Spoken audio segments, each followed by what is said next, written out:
Uh, no, Carol.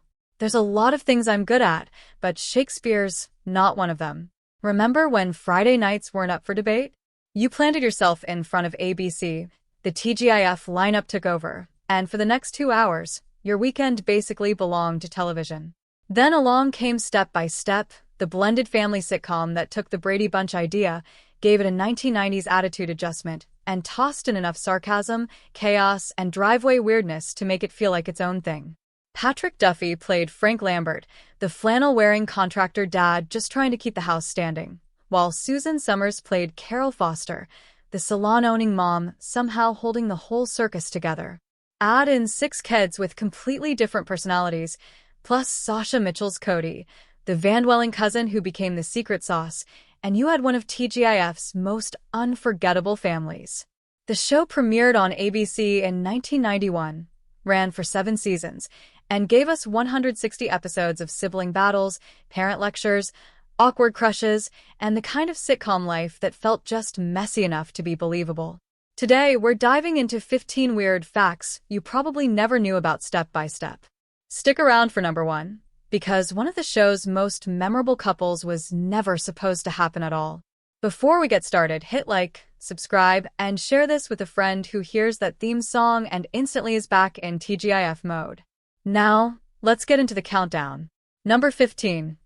Cody was meant to be a one-off. When Cody Lambert first showed up on Step by Step, nobody had big plans for him. He was a one-off, a throwaway cousin who could roll in, say something odd, and disappear back into wherever throwaway cousins go. But then the studio audience got a look at Sasha Mitchell, and the plan changed immediately. The reaction wasn't polite laughter. It was that full-on, can't-fake-it eruption that every producer in a Miller Boyett show was quietly hunting for, the same lightning bolt that had turned Steve Urkel from a one-episode neighbor into a cultural phenomenon. When it happened with Cody, the producers recognized it instantly, and he stopped being a guest star. Mitchell was funny, sure, but Cody defied every expectation. He lived in a van and had the energy of someone who quietly spent time with Jeff Spicoli. You expected dumb comic relief, but what you got instead was somehow the most grounded person in the whole house, weirdly wise, fiercely loyal, and equally comfortable talking to the parents or the kids without it feeling forced. He worked on every level simultaneously. Teenage girls had his Tiger Beat posters on their walls. Dads respected him, which is not something sitcom characters usually earn from that demographic. Happy Days had Fonzie. Family Matters had Urkel. Step by Step had Cody Lambert. That beat-up van in the driveway became one of the most recognizable setups in the show's entire run, somehow feeling like the most inviting spot on the whole street. Number 14. A modern Brady Bunch with attitude. By the early 90s, the wholesome family sitcom was running on fumes. Perfect parents, perfect lessons, perfect smiles, every problem solved in 22 minutes with a big hug and a soft piano sting. Audiences were tired of it, and ABC knew it. So they did what TV always does when it needs a fresh idea. They borrowed an old one and roughed it up. Step by Step was pitched as a modern Brady Bunch. Same bones, 2 single parents, a mountain of kids, instant domestic chaos. But this time nobody was pretending it was easy. Frank Lambert was a blue-collar contractor. Carol Foster ran a beauty salon out of her home. Blending those 2 families wasn't some cute little adventure. It was a full contact sport. The pitch worked and ABC greenlit it almost immediately. They basically looked at Gen X and said, here's what family life looks like when things don't cooperate quite so neatly. Same idea, new house, just without the rosy filter. Number 13. Suzanne Summers' comeback story. If you watched Step by Step in the 90s, Suzanne Summers looked like part of the package, funny, warm, and totally at home in the chaos. But what most people didn't know was that a decade earlier, Hollywood had basically written her off. In 1980, at the peak of Three's Company, Summers asked to be paid what her male co-star was making, $150,000 an episode, up from $30,000, plus a cut of the profits. ABC's answer was swift. Her role got quietly chopped down to awkward 60-second scenes filmed separately from the rest of the cast, and then she was gone entirely, with the word difficult trailing behind her like a bad review nobody could shake. For most of the 80s, Summers wasn't headlining sitcoms. She was doing Vegas shows and selling thigh masters on late-night television, which made her fortune, but it wasn't the second act she had in mind. Then Step by Step came along. Carol Foster wasn't Chrissy Snow with a mortgage. She was a business owner, a mother, the person holding a 6-kid household together while everything around her was actively on fire. Basically the anti-Chrissy Snow. Smart, capable, and completely in charge of her own life. The reinvention was deliberate, and it worked. By the mid-90s, the same network that had quietly pushed her out was building their entire Friday night around her. The Thigh Master era was over, and Carol Foster had entered the building. Number 12. Urkel's wild crossover arrival. Step by Step was supposed to be grounded, blended family drama, step-sibling friction, everyday chaos of two households becoming one. But then episode 2 happened. 1 week into the show's run, Steve Urkel showed up in the Lamberts' world, bringing his signature chaos and complete inability to exist in a room without making everything more complicated. The Family Matters episode airing immediately before Step by Step that night ended with Urkel launching himself out of the Winslow backyard via rocket pack. Step by Step then opened with him landing right in the Lamberts' backyard. 2 shows, 1 uninterrupted sequence. ABC wasn't easing Step by Step into the lineup, they were announcing it. The moment Urkel crossed over, Step by Step stopped being a new show finding its footing and became officially part of something bigger, the TGIF Friday night world, where favorite characters could wander into each other's lives at any moment. Dropping Urkel into episode 2 was deliberate. It told every Family Matters fan that this new show was worth sticking around for and that the Lamberts were part of the family. For a generation of kids who built their entire Friday night around that ABC lineup, it worked exactly as intended. Number 11. The iconic intro was movie magic. That legendary intro was totally fake. Every season, same opening. The Lambert-Foster crew screaming down a massive roller coaster, bumper cars, sunshine, and in the background, a giant glistening lake stretching out like Wisconsin was basically a beach resort. It looked perfect and was completely made up. The entire intro was filmed at Six Flags Magic Mountain in Valencia, California. That massive white roller coaster was Colossus, one of the biggest wooden coasters in the world at the time. Real ride, real screaming, real terror. That all checks out. But the lake was pure fiction. Magic Mountain sits in dry, landlocked Southern California with no ocean, no lake, not even a convincing creek. So the production team did what TV does best and painted one in. Old-school matte effects erased the parking lots and California hills and replaced them with a sparkling body of water that had no business being there. Watch the intro in HD, and you'll notice the lighting on the water doesn't quite match the rest of the frame. Nobody caught it in 1991. Nobody was supposed to. 2,000 miles from Lake Michigan, surrounded by California desert, somehow selling Wisconsin summer vacation to an entire generation. That's TV magic at its most committed. Number 10. JT survived a real-life shooting. For most of its run, Step by Step existed in a perfectly sealed TGIF bubble. Bright lights, easy laughs, nothing that followed you to bed. But then 1996 happened. Brandon Call, JT Lambert himself, was driving home after a normal day on set when a road rage incident escalated fast and ugly. Another driver followed him onto a dead-end street and opened fire. Call was hit in both arms, but was clear-headed enough to drive himself to a police station. When the news broke, it landed differently than usual tabloid noise. This was JT, the flannel-wearing, wisecracking goofball from Friday night TV. He came back to work quickly, no dramatic storyline, no special episode, just back on set and back to business. Except the show quietly adjusted around him. Tank tops disappeared. Flannels, hoodies, and long sleeves became the wardrobe default. Camera angles did extra work. The production kept the illusion intact without ever drawing attention to why, and most viewers never noticed. Call eventually stepped away from acting after the show wrapped with no Hollywood pivot and no chasing the next thing. Somewhere between that dead-end street in Burbank and the end of season 7, JT Lambert had already said everything he needed to say. Number 9. The house was half real, half set. That house felt familiar, Not just TV familiar, but personally familiar, like it could have been 2 streets over from wherever you grew up. That wasn't a coincidence. That was South Pasadena doing what it does best. Hollywood had been quietly using that neighborhood as a cheat code for decades. No palm trees, no obvious LA energy, just wide streets, old trees, and houses that look exactly like where a blended family from Wisconsin could actually live. Step by Step wasn't the only show that figured that out. Nearby streets were used in Halloween, meaning while Frank was inside fixing a leaky pipe, Michael Myers was technically in the neighborhood.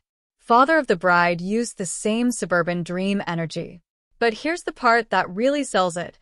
That wide, welcoming porch where half the show's best scenes happened wasn't the real house. It was built on a soundstage at Warner Brothers along with the driveway, the van, and most of what you picture when you think of a show. The real porch exists, it's just considerably smaller and considerably less Cody. The actual house gave them the establishing shot. Warner Brothers gave them everything else. Number 8.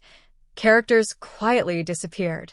At some point during Step by Step's run, there was an entire extra kid in that house.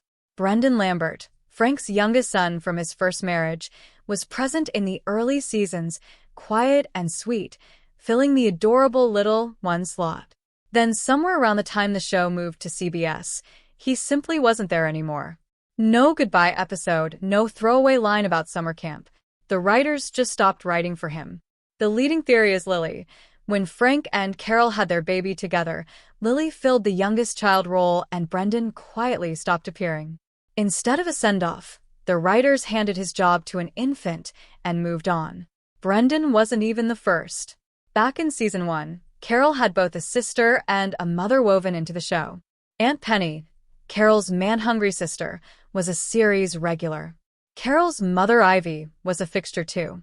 By season 2, both were simply gone with no farewell and no forwarding address. At the time, these changes were easy to miss with no streaming and no rewatch culture. But go back and watch now, and that house has a very different head count depending on the season. Number 7.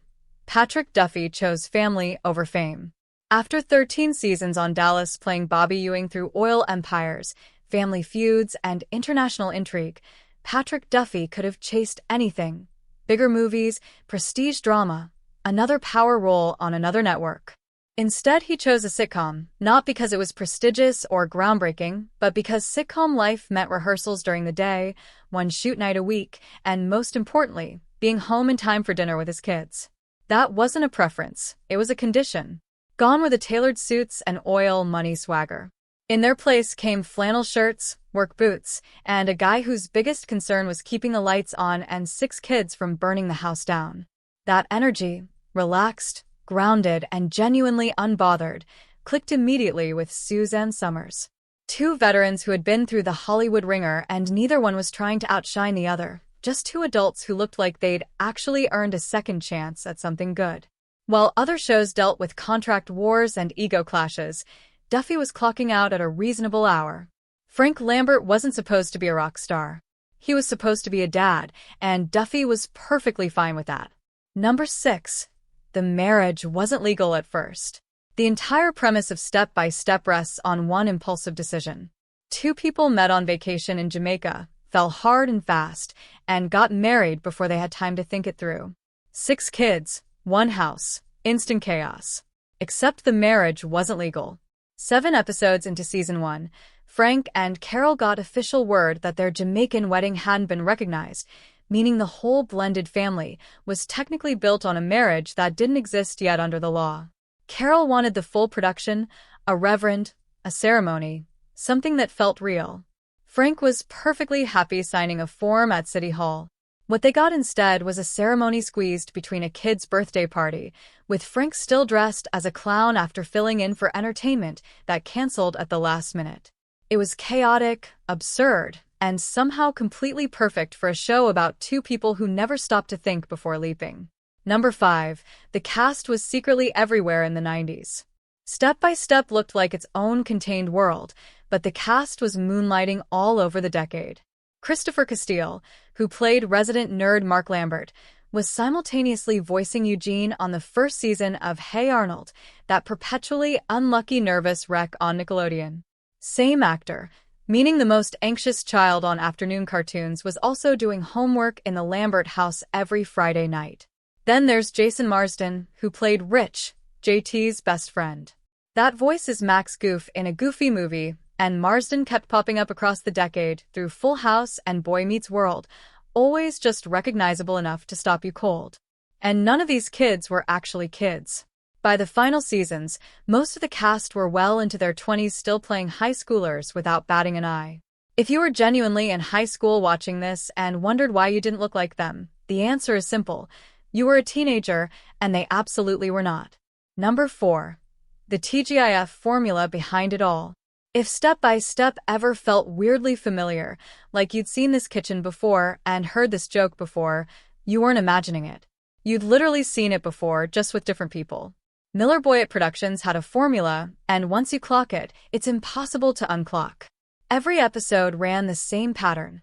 Chaos, sibling friction, somebody doing something monumentally dumb, and then right around the 18-minute mark the music would shift.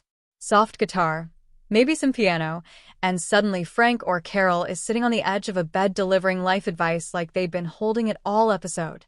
A lesson, a hug, credits. Full House did it. Family Matters did it. Step by Step did it every single week. The sets felt familiar too, built around the same multi-camera layout. Open kitchen, central living space, and a staircase that somehow led into every important conversation. Every show also needed a character who sat just outside the traditional family structure, someone who could drop in, stir things up, and leave. Step by Step had Cody in the driveway. Even the theme song followed the blueprint. Big, slightly cheesy, and engineered to lodge itself permanently in your brain. Step by Step wasn't trying to reinvent anything. They took the blueprint, swapped in new faces, and trusted the formula would hold. It held for 7 seasons. Number 3. Cody's real-life trouble changed the show. On the show, Cody was the guy in the van with a laid-back philosophy and the occasional roundhouse kick, and that last part wasn't a character choice.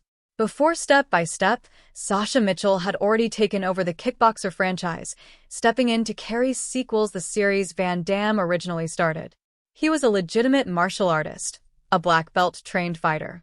When Cody handled a bully like it was a mild inconvenience, nobody was calling a stunt coordinator. It gave the show a strange, specific energy. 1 minute a family sitcom about chore charts and curfews, the next Cody casually dismantling someone in the driveway and then offering life advice using a sandwich metaphor. The combination shouldn't have worked, but it absolutely did. Then in mid-90s, Mitchell's off-screen legal troubles made headlines serious enough that a squeaky clean TGIF family show couldn't look the other way, and it ended Cody's run without any send-off. 1 week he was in the driveway, and the next nobody mentioned him. The producers brought in Bronson Pinchot from Perfect Strangers as Jean-Luc, a flamboyant French hairstylist aiming to fill the energy Cody had brought. The ratings were already slipping, and Jean-Luc's arrival didn't reverse the trend. Mitchell returned for a handful of episodes in the final season, and while it was good to see him back, it was bittersweet. The show was already on CBS, already struggling, already running out of road. The magic was grateful but tired, because none of it had ever been part of a plan. Number 2. The show ended without a finale. In 1997, CBS decided they wanted a piece of Friday night television and wrote a check. Step by Step and Family Matters both got poached and dropped into a new CBS Friday lineup called the CBS Block Party, and that name should have been a warning sign. For a generation of kids who treated Friday night ABC like a religion, the switch felt wrong immediately. The familiar TGIF flow was gone, the lead-in shows were gone, and the whole Friday night ritual just vanished. Ratings dropped quickly, and the magic didn't survive the move. CBS quietly canceled the show in February 1998 and burned off the remaining episodes over the following months. The cast and crew had been building toward something, though. According to the show's own stars, the planned finale was supposed to be Dana and Rich's wedding, a proper send-off for 7 years of Friday nights. Instead, the last episode that aired was about Frank being offered a new house, the family talked about it, and then credits. No wedding, no farewell, no emotional final scene. Just a completely ordinary episode written expecting another season that never came. The family felt mid-story, and then the story just stopped. 7 seasons and no ending. The Lamberts never got a goodbye. They just quietly ran out of Fridays. Number 1. Dana and Rich were never supposed to fall in love. When Rich Hawk first showed up in season 5, the plan was simple. JT's best friend, comic relief, background noise. Dana Foster wanted nothing to do with him, which in sitcom logic meant exactly one thing. Rich was easygoing and slightly goofy. Dana was sharp, driven, opinionated, and had zero patience for anyone not operating at her speed. They clashed every single time they were in the same room, and the chemistry was obvious to everyone except the two of them. By season 6 they were a couple, and Rich had moved into the house entirely, the best friend who came through the front door and never really left. The writers leaned into it so hard that the planned series finale was supposed to be their wedding, a full send-off built around a relationship that started as a running joke between a slacker and the girl who couldn't stand him. The wedding never happened. The show got canceled first. There were even discussions about a spin-off, a Dana and Rich show that would have followed them beyond the Lambert house. It got as far as a conversation before quietly disappearing, which for this show feels entirely on brand. And there you have it, 15 weird facts about step-by-step proving the Lambert-Foster household was a lot more chaotic behind the scenes than most of us ever realized. Which fact surprised you the most, and which character was always your favorite? Let us know in the comments. Hit like if this brought back some Friday night memories, subscribe for more retro TV deep dives, and share this with others.